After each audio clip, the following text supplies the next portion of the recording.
We'd like to welcome each and every individual to Voices of Integrity, the fast, quick podcast. And today we're covering addictions, specifically to anger.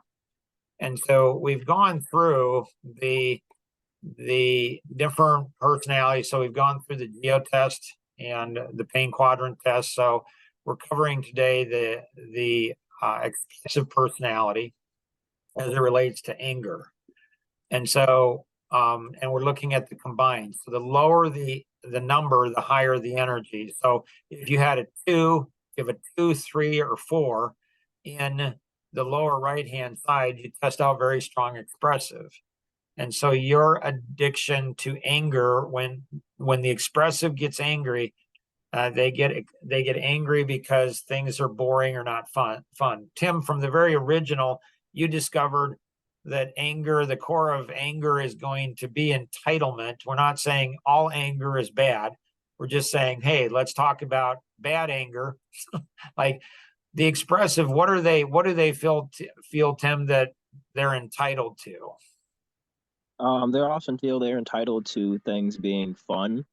Um, and so they believe that almost that everything they're doing has to be fun in some type of way. Um, and so they oftentimes can't do stuff when it's not fun. And so my best advice for that is finding fun in everything that you do. Is Ah, make a competition of everything that you're doing. Like me at work, you know, I have a hard time keeping up with the managers. And so what I do to make it more fun is make a competition out of it, tell them I'm racing them, and they oftentimes are like, okay, well, if you win, we'll give you some type of prize. And so finding competition in almost everything you do, but not being so competitive that you're angry when you lose, just using that um competition to create the fun, to create the chaos that they're so deep being that they want so deep. so the expressive is my lowest energy. So I don't. So expressives lose energy around me because I'm analytic and driver analytic. So I went to a birthday party yesterday of my uh, granddaughter and grandson, who's 1 years old and 2 years old, and I have a son who's very strong expressive, and he's like, "Dad, just enjoy the moment, live in the moment." It's like, okay, son. And so he's all about fun, me, not as much. So the expressive, Tim, I don't know if it's for the analytic and amiable. I think maybe for all three of these other personalities, they think the expressive will go ahead and just create chaos, just just like in what was it? Is it the when Iron Man zapped the Hulk and the Captain America is like, you're putting everybody in danger. It's like in like in Captain America or in Iron Man, like he's an expressive personality.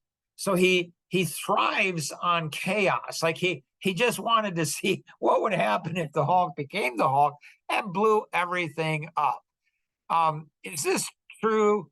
And Tim and Kenny, if you want to jump into that, the expressive sometimes just creates chaos just to make it fun, or am I just stereotyping people improperly? I definitely believe that I test out as an expressive very often. Um, so it's almost like the chaos is the anxiety, and we're addicted to the anxiety. And so we're often trying to find things to create chaos from. So I'd agree, yeah. This does not seem like the healthiest mental health thing. Am I missing something here, Tim? So it almost brings us some type of peace when there's chaos. And so if life doesn't feel like you're on the edge of your seat the entire time, it it almost becomes boring and not fun. And so would I say it's healthy? It can be healthy. It So doesn't. if like I'm a driver and I do that as it relates to goals and like never being enough, like always wanting more, but not necessarily, it's not more money for more money. It's just what I can do with it or success. Like I want to be on the edge. So that's the driver too.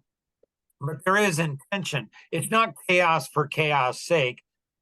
It looks like to me that expressive is chaos for chaos sake. If you're an analytic or an amiable, you're like, these two personalities are just, they're insane. Um, I wouldn't argue with that. Um, but there is a good insanity, I think.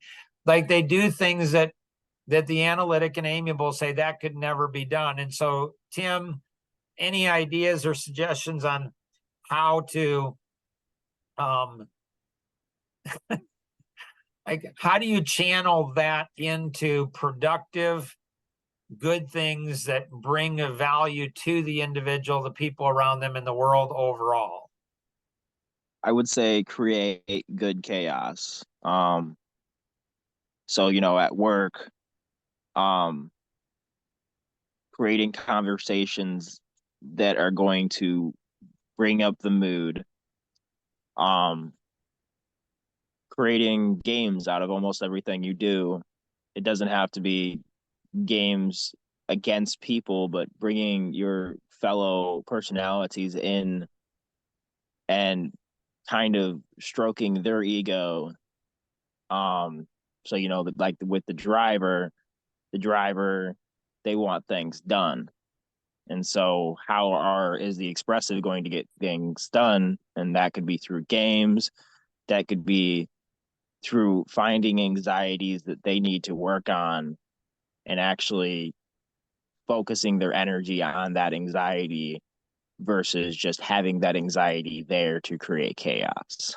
So talk to your art mentor. Good stuff, Tim, for sure. Talk to your art mentor, your two art buddies, get together in a group and go about this and talk about this and point it out to one another.